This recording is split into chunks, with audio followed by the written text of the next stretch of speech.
Écoutez, je vais appeler bon, la communication suivante du professeur Henri Jean-Philippe, qui est gynécologue, sur la chirurgie en cabinet, situation actuelle et bénéfices. 15 minutes. Très bien, merci. Oui. Merci beaucoup de cette invitation et puis merci à Frédéric Teboul d'avoir lancé, impulsé cette dynamique, cette réflexion qui était réellement nécessaire. La chirurgie en cabinet ou office surgery, situation actuelle et les bénéfices attendus. Je vais déjà rentrer dans le vif du sujet. Voilà un programme opératoire au sein d'une unité de chirurgie ambulatoire à la PHP à Cochin où je travaille. Donc il y a une unité de chirurgie ambulatoire qui comporte 5 salles. J'ai pris une semaine moyenne. Et donc, vous voyez toutes les interventions qui sont réalisées. Et bien sûr, ces 5 salles d'intervention qui vont faire que de la chirurgie ambulatoire, il y en a 2 dans lesquelles on fait de la chirurgie sous anesthésie locale. Euh, Donc, la question peut se poser. Et la question se pose en plus que voilà le circuit. Donc, alors, je ne sais pas si vous voyez en bas, il y a l'entrée des patients, elle va voir les secrétaires. C'est très bien organisé, cette unité de chirurgie ambulatoire. Après, elle va au vestiaire. Ensuite, elle va dans une salle d'attente pré-opératoire. Après, elle va au bloc opératoire. Après, elle sort du bloc opératoire. Elle passe rapidement, en effet, dans une salle de surveillance. Après, elle va dans une salle où elle prend un café. Et après, elle va se rhabiller. Et enfin, elle va pouvoir quitter l'établissement. Est-ce que cette prise en charge pour une chirurgie sous anesthésie locale brève est légitime lorsqu'on voit que pour l'établissement, 1 heure de bloc opératoire, c'est 1 000 € par heure, qu'on a des problèmes d'occupation, de liberté plutôt des salles d'intervention, des vacations opératoires, et le personnel non médical pour prendre en charge toutes ces étapes, et il y a beaucoup d'étapes, il y en a 7, est en difficulté dans la plupart de nos établissements. Et pour le patient, la durée du circuit, vous la comprenez. Le stress lié à toutes ces étapes fait que ça soulève cette question de la chirurgie en cabinet. Et moi, j'ai rajouté un E, parce que, en fait, donc c'est une solution qui est efficace. Je pense qu'elle était vraiment efficace, elle est économique, les deux sont liés. Efficiente, ça lie peut-être les deux premières, et puis elle est écologique aussi, on en a parlé, tu en as parlé, Frédéric. Alors, on va essayer d'aborder brièvement ces 4 points parce que différents sujets ont déjà été abordés et seront abordés de nouveau. C'est une chirurgie externe qui désigne toute intervention chirurgicale pratiquée par un médecin dans son cabinet nécessitant un certain niveau d'anesthésie, on est d'accord. Alors, sur le plan international, en fait, et encore, il y a plein de niveaux, mais là, c'est le niveau anesthésie. Niveau 1, c'est sous anesthésie locale ou topique. Niveau 2, c'est avec sédation, nécessitant une surveillance post-opératoire. Et niveau 3, c'est sous sédation profonde et une analgésie. Bien sûr, en France, on ne parle que du niveau 1 et on parlera que du niveau 1 et c'est déjà bien en termes d'anesthésie. Mais alors, en fait, on l'a un peu senti, il y a quand même 2 situations. Il y a la chirurgie en cabinet, mais dans un établissement, et la chirurgie en cabinet, hors établissement. Et là, on voit à droite notre ami Frédéric Teboul, une patiente qui arrive, qui le rencontre, et bien sûr, il y a une indication, discussion, préparation, ainsi de suite, intervention, ici, et puis sortie de la patiente. Et là, c'est à gauche, ce sera Olivier Marès tout à l'heure. Déjà, vous voyez que c'est différent, l'accueil est différent, donc il ne faut pas qu'elle se perde dans l'établissement, il y a des démarches administratives quand même, même si elles sont simplifiées. Après, il y a tout un parcours, et puis finalement, évidemment, la personne est opérée, mais la situation est peut-être un peu différente. Parce que dans un cas, à gauche, un intra-établissement, il y a des contraintes différentes. Donc, j'ai mis rouge-vert parce qu'elles sont quand même simplifiées par rapport à la chirurgie ambulatoire. Mais il y a quand même l'admission, et ainsi de suite, savoir où est l'hôpital, enfin bon. Juridique, eh ben, ce n'est pas totalement sous notre responsabilité en tant que chirurgien dans l'établissement. Financière, eh bien, il y a un GHS, logique ou pas logique, on pourra en discuter tout à l'heure. Et à droite, hors bloc, hors établissement, eh bien, c'est plus simple sur le plan organisationnel, mais il y a quand même quelques contraintes. Il faut respecter des contraintes. Et sur le plan juridique, eh ben, pas de chance, c'est sous la responsabilité pure et du chirurgien. Et sur le plan financier, ben, c'est très simple, zéro. Donc, il y a des différences dans ce type de chirurgie en cabinet. Il faudra lever ces différences. Alors, la question était la situation actuelle. Alors, la situation actuelle est la suivante. Il y a 13 disciplines chirurgicales en France. Sur les 13, il y en a 10 sur les 13 dans lesquelles une partie de la chirurgie est pratiquée aujourd'hui en cabinet, office surgery, chirurgie externe. Et donc, on l'a vu, il y a à peu près 12 millions d'interventions aux États-Unis qui sont pratiquées. C'est à peu près 15% de la chirurgie qui est pratiquée en cabinet aux États-Unis. En France, la situation est un peu plus difficile à cerner. Mais avec Frédéric, on a fait en 2020 un séminaire sur ce sujet. Et il y a un certain nombre d'intervenants qui ont été interrogés. Et il y a donc des interventions qui ont été déterminées par ces intervenants. Donc, elles sont assez nombreuses déjà. Et puis, à l'ARS Île-de-France, on avait financé l'AP, l'assistance publique, pour faire le point sur cette situation, l'office surgery. Et ils ont déterminé, au niveau de l'AP, tous les actes qui pouvaient être pratiqués en chirurgie externe, soit à peu près 50 000 interventions par an sur les 500 000 de l'AP, 10% des interventions. Donc, énorme. Et quand on voit maintenant les disciplines, vous voyez qu'en ORL, 39 actes, en chirurgie urologique, 29, en chirurgie plastique, 35, et en gynécologie, il y en a beaucoup, et ainsi de suite. Donc, en fait, il y a énormément d'actes qui peuvent bénéficier, je dirais bien bénéficier de cette pratique. Alors, aussi, mon prédécesseur, enfin, la personne qui a intervenu avant moi, Gabriel Briand, a parlé du Haut Conseil de santé publique en 2021, et ça, c'est très important. Parce que quand il a parlé du virage ambulatoire, il a inclus office surgery, c'est-à-dire la chirurgie externe. Ça signifie que dans le concept finalement des institutions des autorités, bah, c'est une variété de chirurgie ambulatoire. Alors, avec l'idée 80% de chirurgie ambulatoire en 2022, évidemment, on n'en y est pas du tout. Mais par contre, avec une réflexion sur, voilà, si on veut avancer, il faut réglementer pour maîtriser le risque afin de garantir une qualité des soins. Donc ça, c'est très important. Donc, 2021, on est 3 ans plus tard, il y a cette obligation d'avancer. Alors, dans notre discipline, on parlait d'orthopédie, là on parle maintenant de gynécologie. Sur le plan des congrès, des colloques, il y a eu déjà beaucoup d'interventions dans lesquelles on a parlé de ce sujet. Je ne parlerai pas du webinaire de la RS Île-de-France, la Société de chirurgie pelvienne. Ici, c'est des cliniques dans le sud de la France, à Saint-Étienne, pardon, à Saint-Étienne. Là, c'est l'appel d'offres de Nouvelle-Aquitaine sur Office Surgery. Et nous, on a un congrès mondial de gynécologie qui s'appelle la FIGO, qui représente les 169 sociétés savantes de gynécologie obstétrique dans le monde. Et il y a une thématique qui a été sur Office Surgery. Donc, c'est un sujet qui nous préoccupe. Et bien sûr, aujourd'hui. Des recommandations des sociétés savantes apparaissent, mais de manière un peu, je dirais, isolée.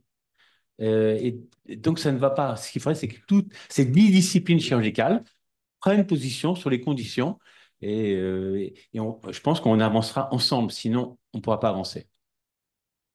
Alors, donc il y a en effet un besoin, c'est clair, pour tout le monde, et un potentiel évident. Il y a des bénéfices et je vais insister sur quelques bénéfices. Alors, les bénéfices pour le patient, ça a déjà été abordé, il y a moins de stress, il y a un confort, une commodité qui est différente. Les soins sont beaucoup plus personnalisés parce qu'il n'y a pas les 10 intervenants dans un parcours en chirurgie ambulatoire déjà. Et puis la satisfaction des patientes est évidemment, enfin pas évidemment, et en réel, différente. Par exemple, vous voyez, 2024, donc récent, en chirurgie vasculaire, ils ont comparé les deux types de circuits. En chirurgie office surgery, le parcours, il est plus court. Le parcours, on prévoit l'intervention juste avant avec le patient.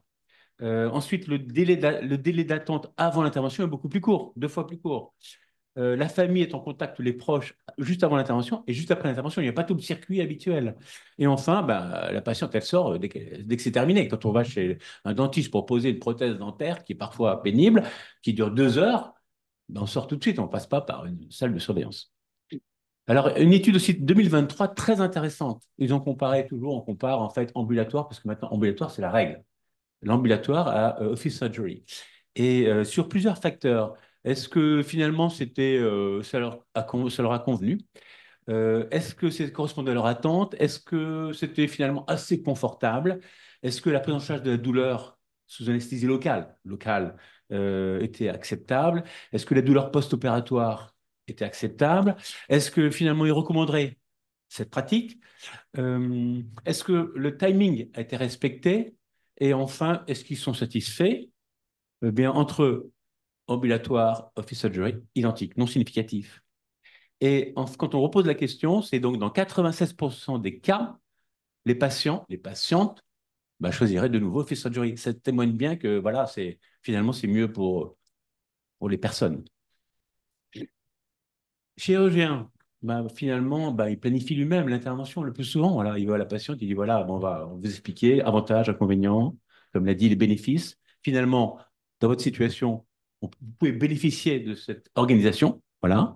Le flux est beaucoup plus rapide. Il n'y a pas tout ce circuit d'attente. On attend le chirurgien, on attend l'anesthésiste, on attend la brancardie, ainsi de suite. Il y a une continuité des soins parce qu'il n'y a pas 10 personnes qui prennent en charge et moins d'infections en verre. On a vu peut-être. Je reviens sur cette diapositive que tu as montrée tout à l'heure de 2003, qui est assez intéressante parce qu'on voit que sur la partie gauche, il y a donc 12 fois plus de risque de complications en comparant avec l'ambulatoire. Et il y a 11 fois plus de morts. Donc, stop, on arrête le fist surgery. Et puis, les publications qui ont apparu, on voyait cette diapositive tout à l'heure qui était aussi intéressante. En fait, en 2017, quand même 183 000 interventions, ce n'est pas 10 interventions. Hein. Eh bien, on voit que le taux de complications plus faible, hématome plus faible, infection plus faible, maladie thromboembolique, évidemment, c'est très faible. Alors, pourquoi ces chiffres catastrophiques en 2003? Bah parce qu'en fait, aux États-Unis, ils prennent en charge le niveau 1, niveau 2, niveau 3. C'est-à-dire, parfois, ils endorment les patientes complètement. Donc, ce n'est pas du tout le même type de chirurgie, ce n'est pas du tout le même type d'anesthésie, donc ce n'est pas le même type de complications. Ça explique un peu ces 2 multiplie 12. On a vu un peu ces chiffres tout à l'heure, donc je n'insisterai pas sur. Il y a quelques chiffres, notamment là, c'est en chirurgie du canal carpien, donc il semble qu'il y a un peu moins d'infection du nosocomial. Là également, une étude en 2021 qui est intéressante, où non seulement il y a moins d'infections, il n'y a pas moins d'infections, mais c'est à peu près identique, il n'y a pas de différence significative en termes d'infection, d'hématomes, complications, blessures, reprise opératoire et ainsi de suite, sur des chiffres importants. Hein. 2000 patientes, c'est pas 2000 et 76 000 patients, donc c'est des séries qui ne sont pas randomisées, mais quand même conséquentes. Chirurgie pédiatrique ORL, idem, 2023, pas de différence en termes de complications ni d'infection du site. Alors, et puis quelques points, déjà 2001, qui sont quand même évidemment intéressants et logiques, et puis finalement tellement évidents. C'est-à-dire que quand on opère sur une anesthésie locale, eh ben, il n'y a pas d'erreur de personne, il n'y a pas d'erreur de site, il n'y a pas d'erreur de côté. Et on sait que ce type d'erreur, ben, c'est exceptionnel, mais ça arrive. Pour la société, eh bien, on a vu 1 000 € de l'heure versus beaucoup moins cher, même si on ne sait pas exactement combien aujourd'hui. Donc, c'est intéressant. Euh, donc, les dépenses sont réduites, l'accès est facilité parce que la rotation est beaucoup plus importante. Et l'empreinte de carbone, on en a parlé, mais en fait, Olivier Marès en parlera beaucoup mieux que moi tout à l'heure, donc je vous montrerai simplement une de ces diapos, en fait. Et vous présenterez tout à l'heure, je pense. Donc, je n'insiste pas. Mais vous voyez du vert en bas, donc c'est bon. Et puis là, il vous expliquera très bien tout à l'heure. Alors, dans quelles conditions? Eh bien, pour que ça soit fonctionnel, il ne s'agit pas non plus de passer d'une extrême à l'autre. C'est-à-dire, il y a une sélection des patientes qui peuvent être aptes pour ce type de chirurgie. Il faut aussi une sélection des interventions, uniquement du niveau anesthésie locale pure et simple, à mon avis. Déjà, commençons comme ça. Il faut qu'il y ait des conditions sur les procédures. Il faut qu'il y ait une gestion périopératoire organisée, des checklists. On a vu que les checklists opératoires ont permis de réduire le taux d'événements désirables. Enfin, pareil. Organisation en cas d'urgence, si c'est vraiment hors établissement, mais il faut des conventions, évidemment. Et enfin, pour la récupération du patient post-opératoire, il ne s'agit pas qu'il reste peu de temps, on ne s'en occupe plus après. Donc, il y a toute une organisation du post-opératoire. Il y a des checklists qui ont été organisées spécifiquement pour l'Office-Based Surgery. Ben, il faut les utiliser. Là, notre collègue en a parlé sur le risque infectieux, je n'insisterai pas. Pour l'établissement, ben, tout intérêt, un flux plus important. Réduction du personnel, beaucoup moins de personnel. Et la valorisation, Gilles Bontemps tout à l'heure. Donc finalement, chirurgie externe, il y a de nombreux points positifs sous réserve de conditions. Aujourd'hui, c'est une pratique fréquente, mais qui n'est pas encadrée. Il faut l'encadrer. Et donc, avec deux objectifs, sécurité, financement. Mais si on fait que sécurité sans financement, bah, on ne progressera pas. Demain, je dirais, oui, demain, il faut que ça soit intégré dans la pratique chirurgicale. Il ne s'agit pas que ce soit uniquement les promoteurs, et merci à eux, mais il faut que ça soit partie de notre pratique. La première étape, à mon avis, ce qui est le plus simple, c'est vraiment développer la chirurgie externe, intra-établissement, et très rapidement hors établissement. Et puis en parallèle, et peut-être que Vincent Villefranc vous en parlera tout à l'heure, il y a un nouveau concept qui est la chirurgie to see and treat, c'est-à-dire on voit une lésion, peut-être cutanée, je ne suis pas dermatologue, j'estime qu'il faut l'opérer, plutôt que donner un rendez-vous 3 mois plus tard, ben, je l'opère tout de suite, après l'avoir informé. Donc, pareil en hystéroscopie, mais ça sera évoqué plus tard. Et enfin, question au Sénat d'une sénatrice, Catherine Deroche, à propos de la chirurgie externe. Expérimentation, qu'est-ce que vous en pensez, Madame la Ministre? Parce que c'est meilleur, ça améliore le contact humain, ça diminue le risque de contagion, ça coûte moins cher. Quelles sont donc les intentions du gouvernement à cet égard? Réponse de Madame Elisabeth Moreno. Eh bien, vous savez qu'il y a la chirurgie ambulatoire, il y a les centres de chirurgie indépendants, tout ça, oui, c'est très intéressant. Et ces cabinets doivent avoir une autorisation. Ça veut dire impossible. Parce que les autorisations, comme vous savez, sont déterminées par les ARS et leur nombre est limité. Donc, cette phrase est politique. Alors, à cette époque-là, il disait, ben, à ce moment-là, utilisez l'expérimentation avec l'article 51 qui peut être intéressant. Et en effet, il y a il y a deux situations qui ont été mises en place. Et je terminerai là-dessus. Il y a un en Guyane pour l'ophtalmo et le deuxième, c'est en France pour la chirurgie excusez-moi, pour les neurochirurgiens orthopédistes, c'est pour les personnes âgées qui ont des rétractions des membres et de sectionner, je crois, les tendons. Télotomie chez les personnes âgées. Et donc, qui normalement se faisait au bloc. Maintenant, ça peut se faire dans un établissement directement de personnes âgées. Dans le cadre de l'article 51, c'était validé sur le plan national. Donc, c'est deux expérimentations extrêmement intéressantes et à l'évidence fondamentale. Je vous remercie sincèrement pour votre initiative de créer ce groupe de travail et on compte beaucoup sur vous pour avancer. Merci beaucoup. Le docteur Catherine Deroche est bien connue ici, puisque membre de l'Académie et présidente de la Commission des affaires sociales. Et pour l'information du professeur Philippe, Elisabeth Moreno est capverdienne. Très bien. Je tiens à souligner. Professeur Denis Vincent, de Nîmes, académicien également. Merci, mais plus trop de Nîmes depuis le 31 août. Merci, monsieur, de votre présentation qui était très claire. Alors, je vois, je traite, ça pose la question. Alors, je suis médecin et pas chirurgien, mais je suis expert judiciaire. Et donc, ça pose la question de l'information et du délai suffisant. Donc, en fait, il y a une limite, je dirais, de rapidité à ne pas dépasser non plus. Ça pose la question de la qualité de l'information et de la compréhension de l'information.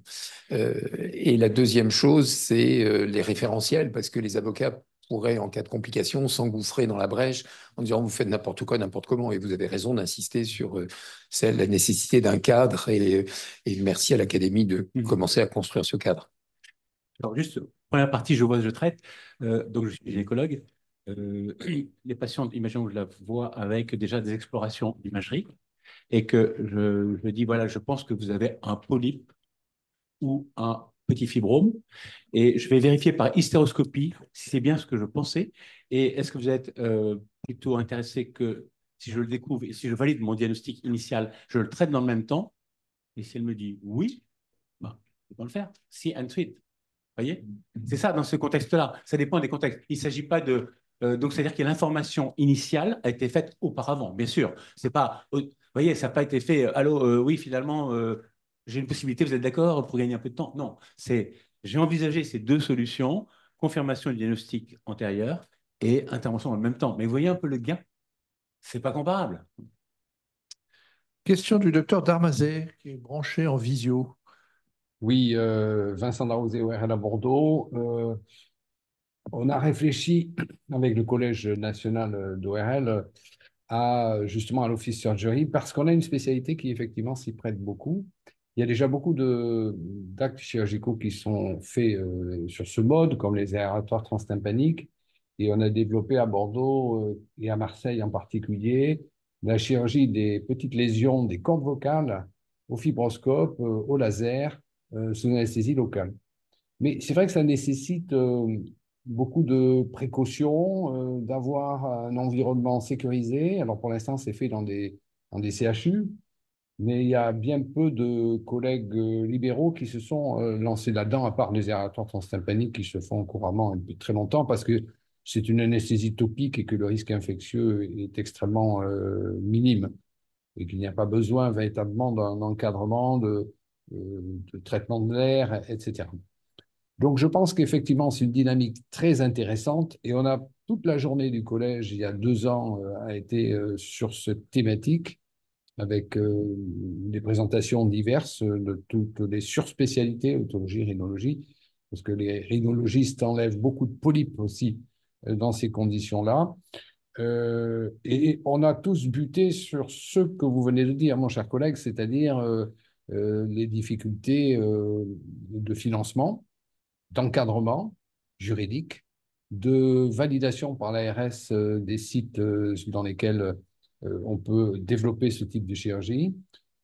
Voilà, je crois que comme dans beaucoup de choses, la France est quand même en retard parce qu'elle est dans un système de surréglementation qui est parfois handicapant, quoi. Ce sont des impedimenta qui nous gênent. Ceci étant, le patient est là et on lui doit une sécurité maximale.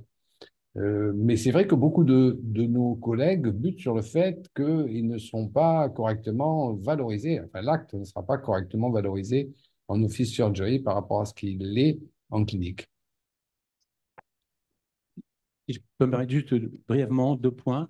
Oui, enfin, j'ai mon temps abordera la question tout à l'heure, mais il y a une discordance forte à mon avis. C'est-à-dire que je pratique un acte en office surgery dans un établissement et ça me rapporte, entre guillemets, pour l'établissement, un GHS. Exactement. Et je trouve que c'est anormal. Parce que je ne mobilise pas le même personnel que dans une unité de chirurgie ambulatoire. C'est vrai. Je le réalise ça dans un cabinet de consultation. Par exemple, je fais une conisation d'un cabinet de consultation égale 0 aujourd'hui. Donc, dans un côté, c'est pas assez, dans l'autre côté, c'est trop. Et puis, dernier point, vous parliez, monsieur, vous représentiez un peu l'ORL. Si l'académie pouvait impulser que l'ensemble des disciplines chirurgicales prennent une position forte, ça serait je pense qu'on avancerait plus vite. Docteur Olivier Barès. Pardon. Alors, je voulais juste dire qu'en tant que passe-président de la Société française d'ORL, je pense que la spécialité est tout à fait prête à cela. Merci. Docteur Olivier Barès, J'avais de Nîmes. juste un commentaire sur le GHS. À Nîmes, on a fait par rapport à nos patients qu'on passe sur un circuit dit d'office, on ne facture pas de GHS puisqu'on a voulu travailler avec notre CPAM et on travaille sur une facturation de type hôpital de jour puisque ça se correspond exactement à ce qu'on peut facturer sur un hôpital de jour.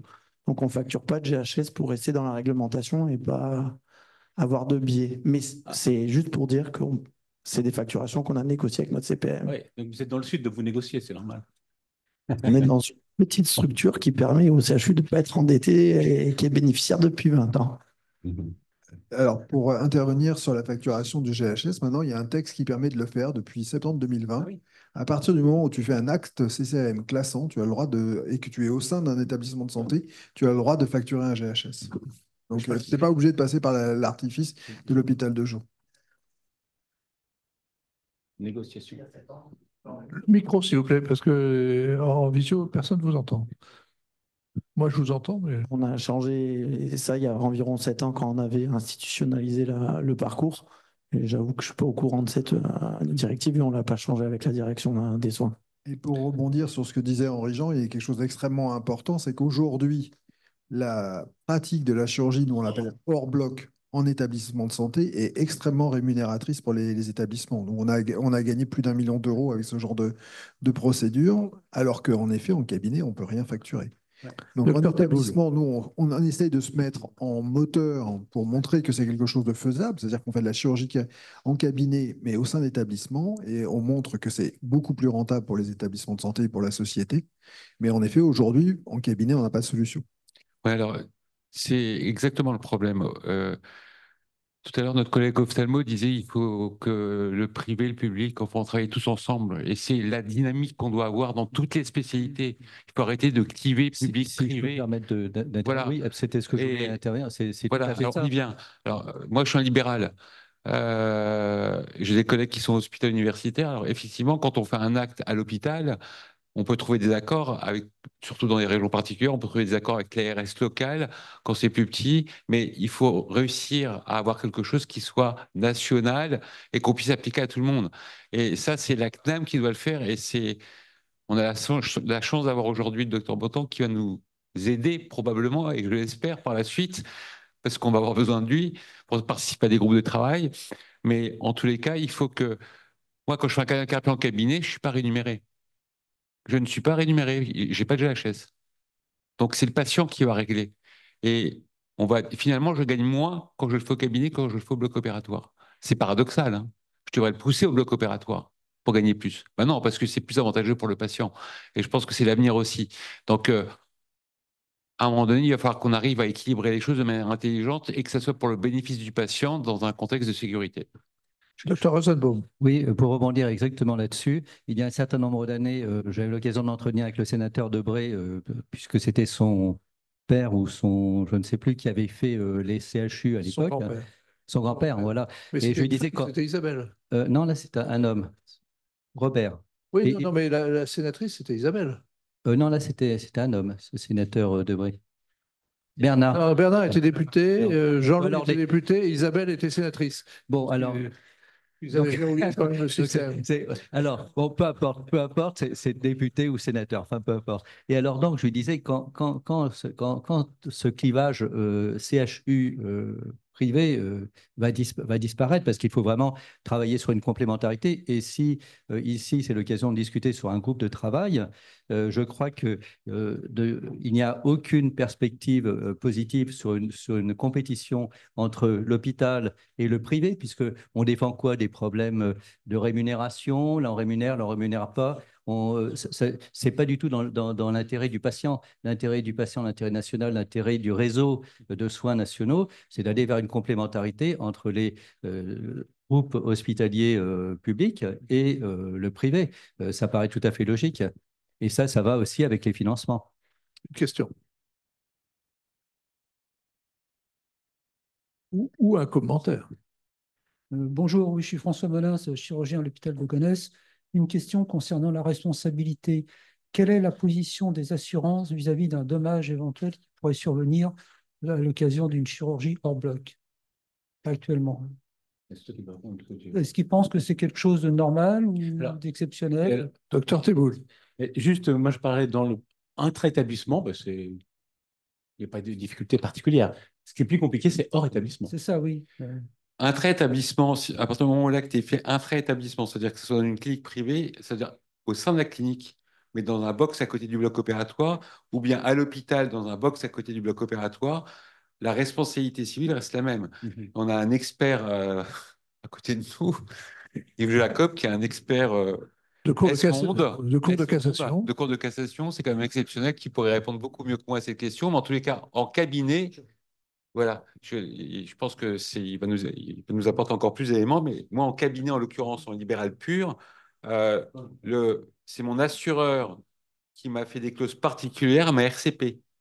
J'ai des clauses particulières. Il a rajouté des lignes à ma RCP en couvrant notamment le risque infectieux. Parce que le risque infectieux en établissement est couvert par l'établissement, mais en cabinet, il n'est pas couvert. Donc, il est sur la tête du chirurgien, donc de l'assureur. Il n'a pas envie de prendre ce risque. Docteur Yves Jacob. Répondre partiellement sur ce point. J'en parlerai peut-être tout à l'heure. Donc, la commission juridique de la Société française de chirurgie de la main que je préside, travaille sur ce sujet depuis 1 an. Et elle va aboutir, mais ça sera qu'une étape, au mois de décembre, lors de notre congrès national. Donc, on tiendra une table ronde sur les chirurgies alternatives, puisqu'il n'y a pas que l'office surgery, en tous les cas, les pratiques hors salle d'opération conventionnelle. Donc, concernant la responsabilité, oui, il y a des problèmes qui se posent concernant le fait que nous ne sommes pas un établissement. Donc, à ce moment-là, c'est une prise de responsabilité directe. S'il y a une infection, il peut y avoir une possibilité d'infection nosocomiale quand l'acte est pratiqué dans un établissement. Mais si c'est en office surgery, c'est le chirurgien qui est directement responsable. Alors, nous faisons participer les assurances à notre travail tout au long de l'année. Pour l'instant, on est mis en observation. C'est-à-dire certaines assurances, notamment celles avec qui on traite habituellement, et puis avec Georges Laccueil, que vous connaissez bien ici. Pour l'instant, ils sont plutôt, ils n'ont pas individualisé ce type de responsabilité, mais ils essayent de connaître la sinistralité potentielle. Pour l'instant, il y a très très peu d'affaires au point de vue sinistralité avec les nombreuses équipes qui font déjà de l'office surgery. Mais il faut savoir que ce n'est pas dénué de risque. Moi, j'ai connaissance de deux problèmes graves. Un décès sur un valant, sur un canal carpien, et puis un séjour en réanimation une longue période. Donc le risque est bien réel. Alors, bon, puisque j'ai le micro, c'est le rôle de notre commission juridique d'essayer de mettre en évidence toutes les difficultés juridiques, toutes les questions qui vont se poser pour nos pratiques. On n'a pas de réponse pour l'instant, mais les réponses viendront si on arrive à multiplier les réunions comme elles se font ici et si on arrive à faire intervenir des intervenants multiples. Parce qu'il y a des questions de tous ordres qui se posent. D'abord, il y a de la part de nos praticiens dont la chirurgie de la main est très concernée, mais il faut savoir qu'il y a beaucoup de réticences parmi les praticiens et des réticences qui sont liées à la fois à leur propre organisation de travail, la relation avec l'établissement, avec les anesthésistes, ça pose problème. Si on sort une partie de l'activité pour la faire en pratique en office surgery, ils perdent, etc. Donc la relation peut être, voilà. Les questions que nous essayons de lister, elles concernent la structure. Gabriel participe pour beaucoup. Elles concernent aussi la formation. Elles concernent l'information, qui doit être une information spécifique. Elles concernent un peu moins, à ce stade de notre réflexion, les indications. Je pense que cerner les indications viendront des sociétés par elles-mêmes qui limiteront un peu. Mais le but de notre commission juridique, à laquelle participe très activement Michel Héblin, et qui a d'ailleurs été à l'origine du sujet l'année dernière. Ça a été dit tout à l'heure, moi je souscris à tout ce qui a été dit, toutes les questions qui sont posées, et notamment le fait que, s'agissant du juridique, mais s'agissant de nos pratiques, à un moment donné se posera un problème concernant cette pratique. Et il va y avoir une expertise, un chirurgien qui sera mis en difficulté. Et je pense qu'il est dans le rôle de toutes nos sociétés de définir un cadre. Et c'est ce cadre, on le sait, lors d'expertise, qui va servir vis-à-vis de l'expert, si vous voulez, de référentiel. Donc, ce que nous faisons depuis un an et qui va aboutir à notre table ronde là, au Palais des Congrès au mois de décembre n'est qu'une première étape, puisque je souhaiterais que l'année prochaine, on puisse aboutir effectivement pour la chirurgie de la main à une sorte de cahier des charges qui sera opposable et qui doit être validé. Donc, je pense que la première difficulté, enfin la difficulté juridique, elle est essentielle.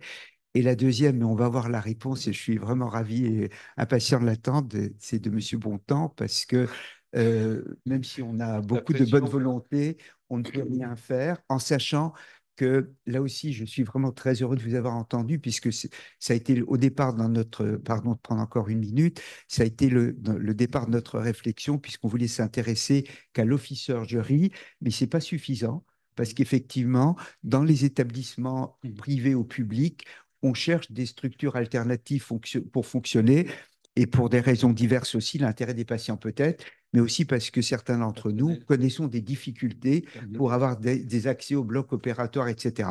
Donc, je pense qu'il faut traiter tous ces sujets et en tous les cas, la dernière, effectivement, le dernier verrou, il viendra, mais lorsqu'on aura, je pense, un cadre fort dans nos sociétés scientifiques pour les autorités de tutelle et notamment les ARS. Mais on est au début du chemin. Professeur Joannet. Oui, mais en attendant,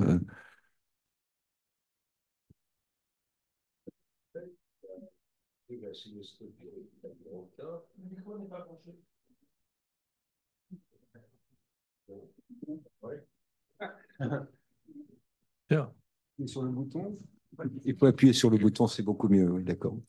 Non, juste pour rappeler que Raoul Palmer, entre 1943 et les années 50, il faisait à l'hôpital Broca de l'office surgery, parce qu'on lui disait, ce que tu fais n'est pas de la chirurgie, donc tu vas te mettre à côté du bloc et il n'y a pas d'anesthésie, tu n'auras pas d'anesthésiste. Et il avait des élèves par dizaines et qui ont raconté ça pendant des années. Et puis un jour, on lui a dit, ah, finalement, non, viens au bloc opératoire à côté de nous. Voilà. Et c'est un éternel recommencement. Non, le seul commentaire, c'est qu'en fait, merci de votre travail sur la chirurgie de la main, parce que ce qui se passe dans les hôpitaux, c'est qu'on petit à petit, on développe cette pratique hors établissement, mais sans aucun cadre. Dans une salle de consultation, on va dire, tiens, bon, on va faire des conisations. Dans une autre salle, on va faire des hystéroscopies. Et puis, avec les techniques, on va faire des hystéroscopies opératoires, et ainsi de suite. Donc, il y a une urgence à déterminer un cadre qui soit valable à l'extérieur ou à l'intérieur. Ça, c'est très important. Oui, rapidement, je crois qu'on a intérêt à être rapide parce que tout le monde n'est pas comme le docteur Teboul à travailler gratuitement, si je puis dire, et sans toucher son GHS. Et à l'inverse, il y a actuellement des pratiques qui montrent que François Richard me signalait l'autre jour, les urologues qui faisaient des biopsies de prostate en ambulatoire, précisément pour avoir un GHS, ce qui est quand même un petit peu dommage dans un contexte où on a quand même des difficultés. L'assurance maladie qui est à plus de 9 milliards de la branche maladie de déficit et ce n'est pas fait pour s'arranger dans les années qui viennent. C'était ma première diapositive, il y avait des biopsies de prostate. Merci beaucoup. Et juste un tout petit commentaire pour Yves. En fait, depuis qu'on s'occupe du projet, j'ai eu beaucoup, mais énormément de mails de collègues chirurgiens de la main, hein, que ce soit des dom-toms. Surtout dans les dom-toms, ils sont très intéressés évidemment par l'office surgery parce qu'ils ont des gros problèmes dans les hôpitaux pour travailler. Le gros problème, c'est pour les collègues qui sont dans les grosses villes comme Paris, Lyon, etc., on est verrouillé par nos cliniques. Et à partir du moment où tu remplis pas ta vac opératoire, qu'est-ce qu'il va dire le directeur de clinique? Il va dire, tu dégages. Tu remplis pas ma vac, tu la fais pas tourner. Et ça, c'est le gros problème parce que on a des collègues, mais en même temps, ça peut pas être un argument pour limiter cette activité. Il faut qu'on échappe à cet argument, il faut qu'on devienne indépendant de cet argument. Merci.